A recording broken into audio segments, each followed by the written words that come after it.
हर हर महादेव, जय भोलेनाथ। नमस्कार दोस्तों, स्वागत है आपका हमारे इस चैनल प्रभु शरण 78 में। आज हम आपके लिए एक खास और पवित्र कथा लेकर आए हैं जो खास तौर पर सोमवार व्रत से जुड़ी हुई है।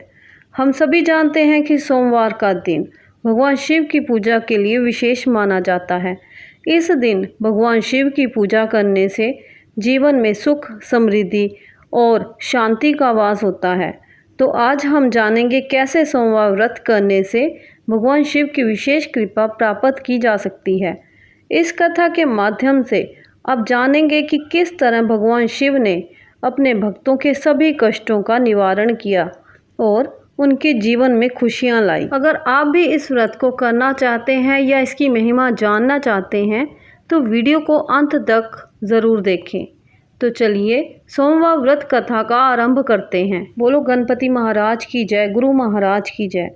देवों के देव महादेव बहुत ही भोले माने जाते हैं, इसलिए उनका एक नाम भोलेनाथ भी है। पौराणिक मान्यता अनुसार भगवान शंकर को प्रसन्न करने के लिए किसी भी तरह के खास विशेष पूजन की आवश्यकता नहीं होती, क्योंकि कहा जाता है कि वे तो भोले हैं और भक्त की मन से की गई क्षणिक मात्र की भक्ति से ही वे प्रसन्न हो जाते हैं। अगर आप भी शिव की भक्ति और कृपा पाने के लिए सोमवार का व्रत करते हैं तो इस कथा से भोलेनाथ को प्रसन्न कर सकते हैं। एक समय की बात है, किसी नगर में एक साहूकार रहता था। उसके घर में धन की कोई कमी नहीं थी, लेकिन उसके कोई संतान नहीं थी। इस कारण वह बहुत दुखी था। पुत्र प्राप्ति के लिए वह प्रत्येक सोमवार व्रत रखता था और पूरी श्रद्धा के साथ शिव मंदिर जाकर भगवान शिव और पार्वती जी की पूजा करता था। उसकी भक्ति देखकर एक दिन माँ पार्वती प्रसन्न हो गई और भगवान शिव से उस साहूकार की मनोकामना पूर्ण करने का आग्रह किया। पार्वती जी की इच्छा सुनकर भगवान शिव ने कहा कि हे पार्वती, इस संसार में हर प्राणी को उसके कर्मों का फल मिलता है और जिसके भाग्य में जो हो उसे भोगना ही पड़ता है। लेकिन पार्वती जी ने साहूकार की भक्ति का मान रखने के लिए उसकी मनोकामना पूर्ण करने की इच्छा जताई। माता पार्वती के आग्रह पर शिवजी ने साहूकार को पुत्र प्राप्ति का वरदान तो दिया, लेकिन साथ ही ये भी कहा कि उसके बालक की आयु केवल 12 वर्ष होगी। माता पार्वती और भगवान शिव की बातचीत को साहूकार सुन रहा था। उसे ना तो इस बात की खुशी थी और ना ही दुख। वह पहले की भांति शिवजी की पूजा करता रहा। कुछ समय के बाद साहूकार के घर एक पुत्र का जन्म हुआ। जब वह बालक 11 वर्ष का हुआ तो उसे पढ़ने के लिए काशी भेज दिया गया। साहूकार ने पुत्र के मामा को बुलाकर उसे बहुत सारा धन दिया और कहा कि तुम इस बालक को काशी विद्या प्राप्ति के लिए ले जाओ और मार्ग में यज्ञ कराना। जहाँ भी यज्ञ कराओ वहाँ ब्राह्मणों को भोजन कराते और दक्षिणा देते जाना। दोनों मामा भांजे इसी तरह यज्ञ कराते और ब्राह्मणों को दान दक्षिणा देते काशी की ओर चल पड़े। रात में एक नगर पड़ा जहाँ नगर के राजा की कन्या का विवाह था, लेकिन जिस राजकुमार से उसका विवाह होने वाला था वह एक आंख से काना था। राजकुमार के पिता ने अपने पुत्र के काना होने की बात को छुपाने के लिए एक चाल सोची। साहूकार के पुत्र को देखकर उसके मन में एक विचार आया। उसने सोचा, क्यों ना इस लड़के को दूल्हा बनाकर राजकुमारी से विवाह करा दूं। विवाह के बाद इसको धन देकर विदा कर दूंगा और राजकुमारी को अपने नगर ले जाऊंगा। लड़के को दूल्हे के वस्त्र पहनाकर राजकुमारी से विवाह कर दिया, लेकिन साहूकार का पुत्र ईमानदार था। उसे ये बात न्याय संगत नहीं लगी। उसने अवसर पाकर राजकुमारी की चुनरी के पल्ले पर लिखा कि तुम्हारा विवाह तो मेरे साथ हुआ है, लेकिन जिस राजकुमार के संग तुम्हें भेजा जाएगा वह एक आंख से काना है। मैं तो काशी जी पढ़ने जा रहा हूँ।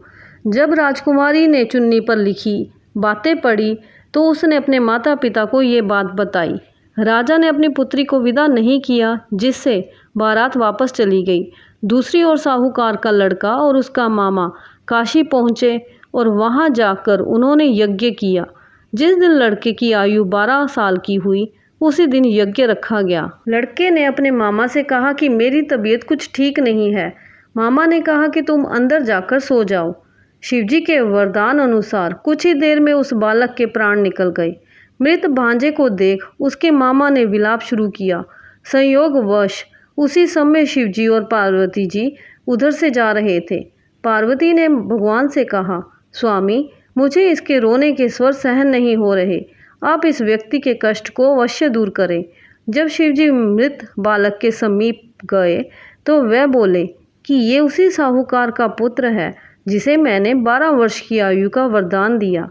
अब इसकी आयु पूरी हो चुकी है। लेकिन मातृ भाव से विभोर माता पार्वती ने कहा कि हे महादेव, आप इस बालक को और आयु देने की कृपा करें, अन्यथा इसके वियोग में इसके माता पिता भी तड़प तड़प कर मर जाएंगे। माता पार्वती के आग्रह पर भगवान शिव ने उस लड़के को जीवित होने का वरदान दिया। शिवजी की कृपा से वह लड़का जीवित हो गया। शिक्षा समाप्त करके लड़का मामा के साथ अपने नगर की ओर चल दिया। दोनों चलते हुए उसी नगर में पहुंचे जहां उसका विवाह हुआ था। उस नगर में भी उन्होंने यज्ञ का आयोजन किया। उस लड़के के ससुर ने उसे पहचान लिया और महल में ले जाकर उसकी खातिरदारी की और अपनी पुत्री को विदा किया।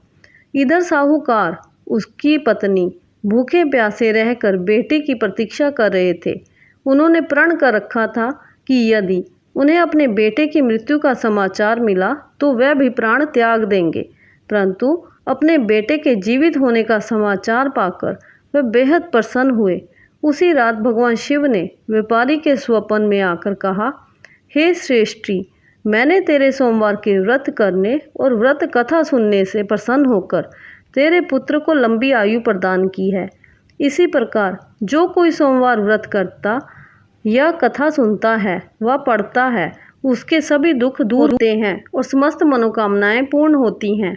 जिस तरह से भगवान शिव ने अपने भक्तों की रक्षा की और उनका उद्धार किया, वैसे ही वह हम सब की रक्षा करे और हमारी इच्छाओं को पूरा करे। हमें विश्वास और भक्ति के साथ अपने पवित्र व्रत को निभाना चाहिए। आशा है कि इस कथा से हम सभी को प्रेरणा मिली होगी। आप भी इस व्रत को पूरे मन से करें और भगवान शिव की कृपा से अपना जीवन सुखमय बनाएं। हर हर महादेव। जय भोलेनाथ।